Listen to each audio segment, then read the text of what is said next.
Welcome to lecture 6.3. Okay, so we have this drawing here of on the xy coordinate we have a triangle drawn in. The triangle drawn in has, let's see, what does it have? Has hypotenuse, which we're calling r, and then we have the opposite angle from theta, which we are calling y, and then the adjacent one called x, which is what we have seen before. So let theta be an angle in standard position. Okay, so standard position meaning it's at the center, with pxy, so point xy, right up here, pxy, a point on the terminal side. What do we mean by terminal side? Well, if you recall, we have the beginning side here of an angle, which we called the initial side. So it goes from here to the terminal side, which we call the hypotenuse. Then what do we know? Well, if r equals the square root of x squared plus y squared is the distance from the origin, so the origin point is right here, center point, 0, 0, from the origin to p of xy, that would be the distance. Then what do we know? Well, these guys right here are pretty much what we have been using previously. If you recall, sine is opposite over hypotenuse, so that would be y over r, the hypotenuse. And cosine is, so, ka toa, right? Cosine would be adjacent over hypotenuse. The adjacent is x over hypotenuse, which is r, x over r. And then tangent is y over x, which we have here, opposite over adjacent, y over x. So it follows basically from what we have been using before. Just have slightly different names for the items. So in this case, instead of using h for hypotenuse, we're using r, where r specifically equals this value right here, square root of x squared plus y squared, which pretty much comes from the Pythagorean Theorem, because we're looking at an angle, a triangle with a 90 degree. So now let's find sine of 225. So where would that be? Well, let's see. So sine of 225, if we had our unit circle, we know that 0 degrees is here and 180 degrees is here. And then after 180, so plus 90, we have 270 degrees. And then finally back here, we would get back to 360 degrees. So 225 is in between here. Quadrant lands somewhere in quadrant 3. So we use that method we had before with finding the distance from the terminal angle to the x-axis. So we'll do 180 degrees. 225. 225 degrees minus the 180 degrees, and that gives us 45 degrees. So this angle here is at 45 degrees, but it's in quadrant 3. So what we're looking at is sine of 45 degrees, but because we're in quadrant 3, we know sine is supposed to be negative. So we have negative sine of 45 degrees, which is going to equal the opposite of, and what's sine of 45 degrees? 45 degrees, if you recall, is pi over 2. And the point for that is root 2 over 2, root 2 over 2. And in quadrant 3, they should both be negative. So it'll be negative root 2 over 2. Okay, so now reference angle. Let theta be an angle in standard position. Standard position meaning, once again, it's there in the center. The reference angle, which we call theta bar, let me write that down, theta bar, when it has that little bar on the top, associated with theta is the acute angle, so the small angle, if you remember, small is from acute, which is less than 90 degrees. Acute angle formed by the terminal side of theta and the x-axis. So how would I draw that? Let me just go ahead and draw a quick example of that. So if we have our diagram here, it's basically something going in this direction or in this direction, or maybe this direction and this direction. So you're always aiming for the smallest distance to get to the x-axis. If, for example, maybe you had a value here that you were looking at for the angle, you would not go that distance to find the reference angle. Why? Because that is no longer an acute angle. You got to go for the acute angle, which would be this direction. That is the quickest route to get to the x-axis. And remember, for this, we're looking for the quickest way to get to the x-axis, or the shortest distance. Okay, so, example 2, state the reference angle and evaluate. Okay, so once again, the reference angle is just talking about the shortest distance to the x-axis. So let's look at what we have here. A of negative sine 225 degrees. Well, we just recently found sine of 225 degrees, right above here in example 1.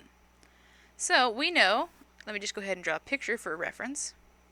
We knew that it was down here somewhere. So the shortest angle would be between here and there.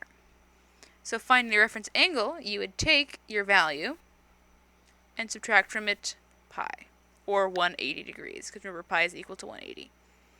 So you would take your theta value, subtract pi from it, or theta minus 180 degrees. So we did that earlier, but there's a slight difference between example 1 and example 2. Can you spot it? The difference is that negative. So this is where we have to be careful and think. Was sine an odd or an even function? Sine was an odd, which means that negative doesn't just disappear. It comes outside. So we bring out that negative, and then we have negative sine of 225 degrees.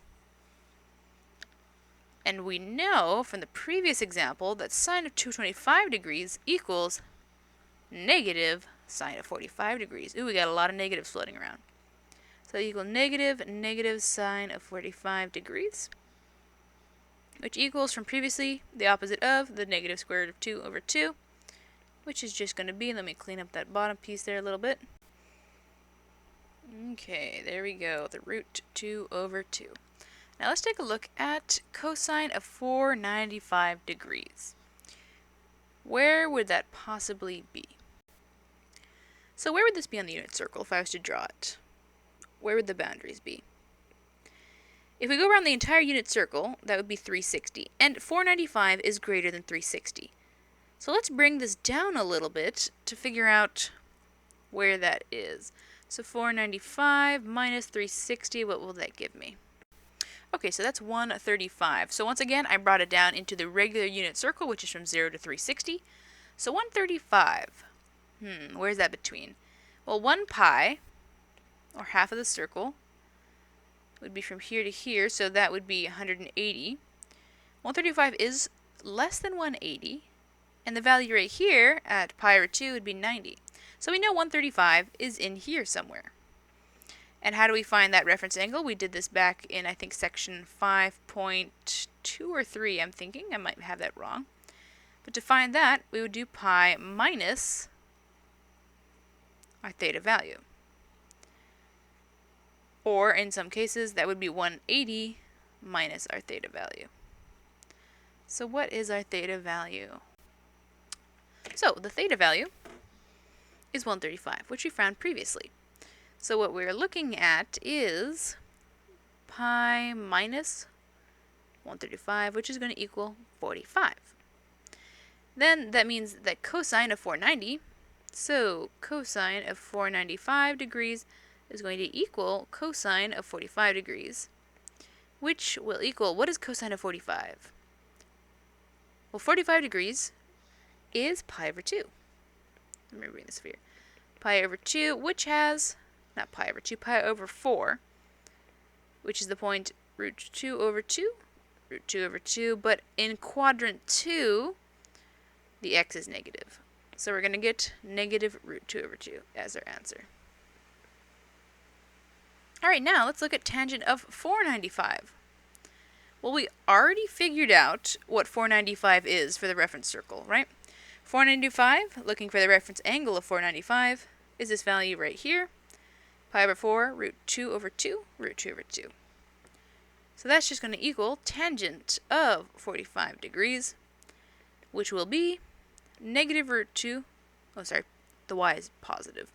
Positive root 2 over 2 divided by the x value, which is root 2 over 2, negative, and that'll give me the negative 1.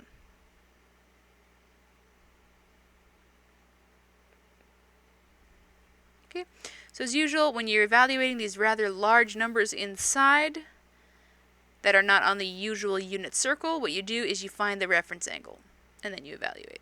Basically, we use these when they're not on the normal unit circle. Because if these were values on the unit circle, we would know what the answer was. So you use the reference angle to find the weird ones. Now let's look at the next ones. Sine of 7 pi over 4. Where would 7 pi over 4 be on the unit circle?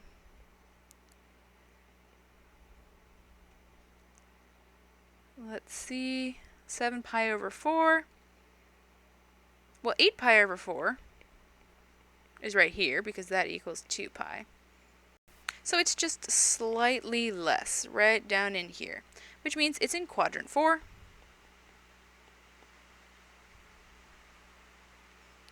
And we will use 2 pi minus t, or 2 pi minus our theta value. So then 2 pi minus the 7 pi over 4, creating a same denominator. So that'll be 8 pi over 4. We will get pi over 4. So then, let's do sine of 7 pi over 4 is going to equal sine of pi over 4. But we have to be careful here. What quadrant did we pull this from? We pulled that from the fourth quadrant, and that is where y's are negative. And remember, sine is a y value. So we'll have to take that negative. So then that'll be negative. And what is pi over 4 values? Pi over 4 values are the root 2 over 2. And there we have that value. So this time, actually, the 7 pi over 4 was actually within the normal unit circle, so it was a little easier to find this one. So now let's look at another one, cosecant of 5 pi over 6. And what do you know, that is still also within the normal unit circle. Where is it on the unit circle? Well, if we have 0 and pi, and then in the middle here we have pi over 2, which would be the same thing as, I want to make the same denominator. I want to make a 6 denominator. Multiplying by 3 and 3. 6 pi over 3. Sorry, that should be 3 pi over 6. 5 pi over 6 is in between these two. It's right in here somewhere. So you make this whole angle to come here, and 5 pi over 6 is somewhere around here. So to find the reference angle, somewhere around in there, for quadrant 2, we use the formula, which once again we found previously, I think section 5.2 or 3. We're going to use pi minus pi over 6. Oh, that should be a 5 pi over 6. Okay, so pi minus the theta value, because we are in quadrant 2, that's why we're using this formula. And then, creating the same denominator, 6 and 6, we'll get pi over 6. Okay, so that's the value we're using. So, cosecant of 5 pi over 6 is equal to cosecant of pi over 6. And then cosecant. What is cosecant? That should be the reciprocal of sine. So the reciprocal of the y value. Let me go ahead and erase this part down here. What are the y values at pi over 6? Well, at pi over 6, sine is half, or the y value is a half. So this is going to be the reciprocal of a half. So 1 over 2, which will be just 2. We have to think real quick. We got this from quadrant 2, right? What is y? Positive or negative? It's positive there, so we can just leave it at that. Okay, so once again, with cosecant, that was the reciprocal of sine, which means we took the reciprocal of the y value. And at this point here, that is negative root 3 over 2 half for pi over 6. At least with the reference angle of pi over 6. Alright, so once again, this is just sort of an easier way of finding the values on the unit circle, just by creating reference points to see the distance between that point and the x-axis. So now we're looking at cotangent of 330 degrees. Where would that be? Well, on on the circle, let's see, we know 360 is here, and that is 270, so 330 is somewhere down here in quadrant 4. So using our formula, we'll do 2 pi minus theta. Once again, we learned these formulas back in a previous video. So theta is our 330, and 2 pi, once again, 2 pi is the same as 360. So subtracting that, we end up with 30. So then, cotangent of 330, we can simplify this to just be cotangent of 30 degrees, which is simpler because that brings us back to just values in quadrant 1. Okay, so cotangent of 30 degrees, well, 30 degrees, what is 30 degrees in pi values? 30 degrees in pi values, or also called radian values, is actually pi over 6. And what are the points at pi over 6? They are root 3 over 2 half. And we're looking for cotangent. So cotangent is x over y values. So that'll be root 3 over 2 over a half. Let me erase my diagram to have room. And then, let's see. Though real quick, we were down in quadrant 4 previously. I just erased the graph, which means that our y values are going to be negative. So my half is negative, and then canceling out, we get negative root 3 as our answer. Okay, so there we go. We were using reference points to evaluate. Easier than maybe having to memorize the whole unit circle in these cases. So for the last ones, basically these were all still on the unit circle. It was just a simpler way of finding the reference points by just bringing us back to the main quadrant 1 to figure out the values and then determining the sign based on which quadrant we got it from. For the previous ones though, these ones were not on our normal unit circle, so using the reference point made it easier to find these values. Once again, different ways of using the reference point. So now let's look at something called the reciprocal identities, which we actually have pretty much already seen. Remember, cosecant is 1 over sine, secant is 1 over cosine, and so on. And then we have the Pythagorean identities, which we have also seen before, which come from the Pythagorean Theorem for right triangles, a squared plus b squared equals c squared. And I showed you how we got those previously. So now what we want to do is express cotangent theta in terms of cosine theta, where theta is in quadrant 2. Alright. What am I going to do? I want to find an equation that links cotangent and cosine together if possible. Do we see one with cotangent and cosine together? Aha, I see it. Let me go ahead and highlight it. This one right here links cosine and cotangent together.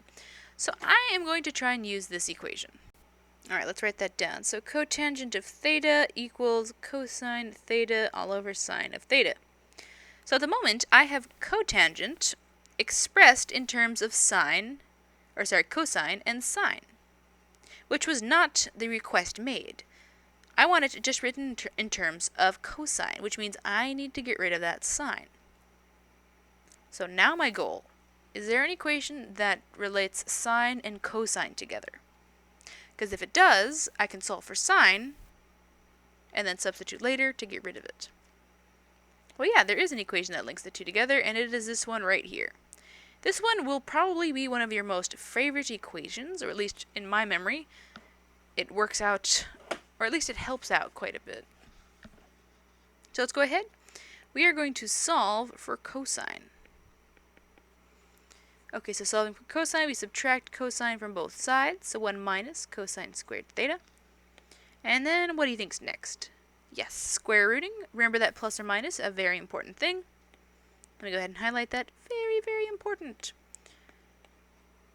Okay, so that cancels out the square, and we have sine of theta equals plus or minus the square root of 1 minus cosine squared theta. Now we've run into a problem. Do we take the positive or the negative? How do we know? That is given in the hint here. Theta is in quadrant 2. What do we know about quadrant 2?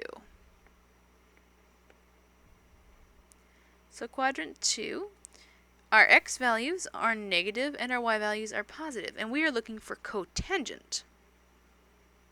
Cotangent is equal to x over y, which means that our cosine values are negative and our y values should be positive. So sine of theta should be the positive value. Okay, so we'll take sine of theta equal 1 minus cosine squared theta. So cotangent of theta equals cosine theta divided by square root of 1 minus cosine squared theta. And there we go, we have written cotangent in terms of cosine. Box our answer. Example 4. If tangent of theta equals 4 over 3, and theta is in quadrant 3, find the other 5 trig functions. Okay, so we have done things like this before. Let's see, what do we know? Tangent of theta is 4 over 3, and theta is in quadrant 3. So let's go ahead and draw a unit circle here.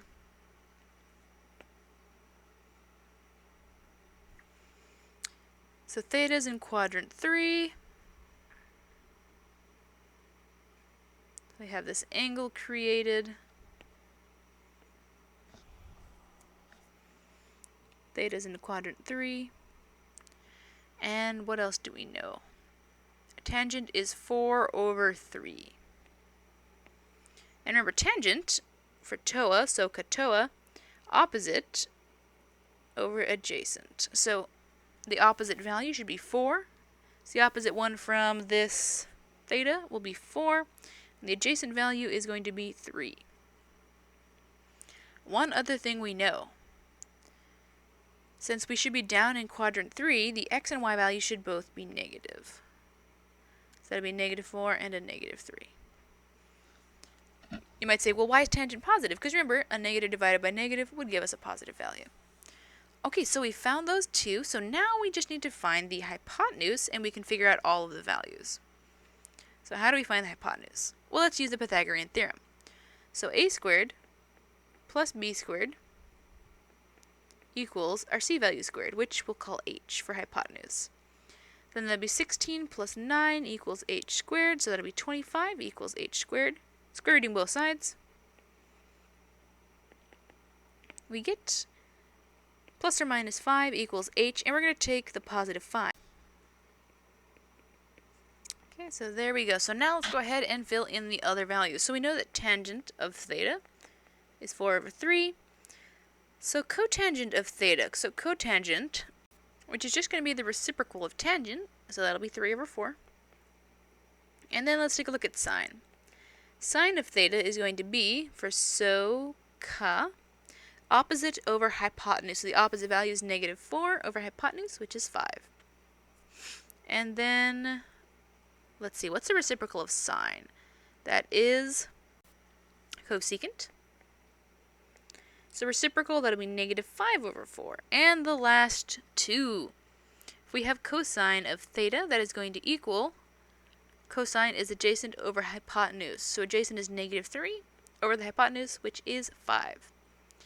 And then last but not least, we have secant, which is going to equal the reciprocal of cosine, so 5 over negative 3. And there we have our 6 trigonometric functions. Now, moving on to something fun, or more fun, because the other stuff is obviously fun. Area of a triangle. The area, and we have this fancy little scripted A, of a triangle with sides of lengths A and B, with included angle theta, is the following. Scripted A equals half AB sine of theta. Okay, so now this is very similar to the area of a normal triangle, except we have this added piece, the angle of the triangle. Alright, so now let's see. Find the area of a triangle with sides of length 14 and 22 and included angle 30 degrees. So we've got some sort of a triangle going on here, right? Maybe to scale, maybe not. It has sides of length 14 and 22, and it has an included angle of 30 degrees. So we have a side A, a side B, and an angle 30 degrees theta. Well, to find the area, we'll just go ahead and do half one side times the other side and sine of the angle 30 degrees. Okay, let's go ahead and simplify. That simplifies. We can just do with the 11. Why not? So then alpha is going to equal 14 times 11 and sine of 30 degrees. Remember, 30 degrees is going to be at pi over 6, which is root 3 over 2 half.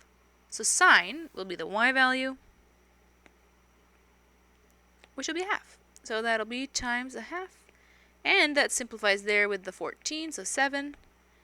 So then alpha, or not alpha, scripted A is going to equal 7 times 11. Ooh, 711.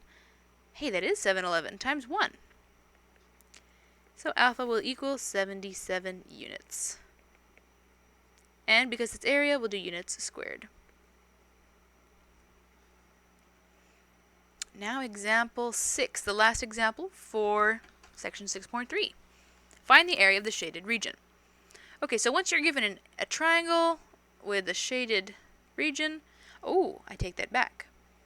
Notice the triangle is not the shaded region we're looking for. We're looking for that little sliver outside of it. So how could we do this? If you recall, we have a formula for finding the area of the sector. And the sector is the one that's a pizza slice, which includes that little arced piece. That's what a sector includes. So what we do is if we have that pizza slice and then we take away the area of the triangle, we cut that out, we'll be left with the slice we need. So let's do that. We're going to find the area of the sector. And if we slice away or subtract away the area of the triangle,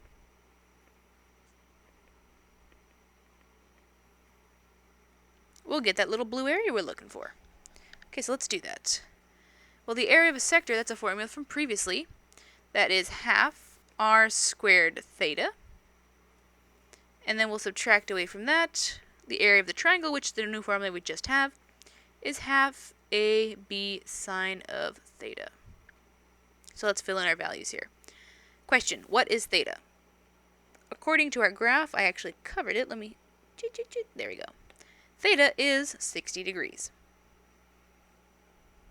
What else do we need? We need r. R is the radius. We're given that. That's 4. Okay, so we can go ahead and fill that out. That's going to be half r squared, so that'll be 4 squared. And theta, 60 degrees, but for this problem, let's go ahead and change that to the radians. 60 degrees as radians is pi over 3 minus, so half. Now what is the a value? Those are supposed to be the sides of the triangle. Well, we know it's 4 centimeters here for the radius, so that the question then is, what is the length of this other side? Well, it's going to be 4 centimeters. It's the same, it's the radius from the center to the outside of the circle. So it's actually the same exact length. It thought it could trick us, but it couldn't. Okay, and then sine of 60 degrees. Let's see, simplifying, we have 1/2 times 16 times pi over 3 minus, and we can simplify one of those forms with the 2. So that'll be 8, and sine of 60 degrees. Well, 60 degrees is pi over 3, which we have earlier, and sine at pi over 3 is root 3 over 2. Okay, so sine of 60 is root 3 over 2, and now simplifying, we can simplify that 1, or the 2 with the 16 to get an 8, then that 1 with the 8 to get a 4.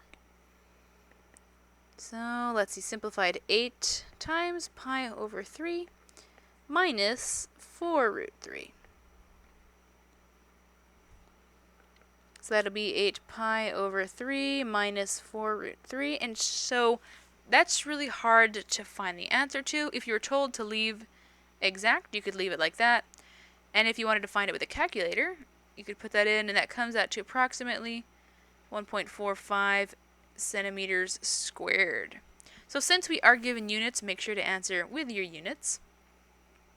So the area, oops, I forgot the A up there. Area equals about 1.45 centimeters. And as a reminder, if you ever want another explanation on any of these problems from any of the examples or any help with the homework, please feel free to reach out and we can set up an office hour. Just make sure to send me an email requesting the office hour.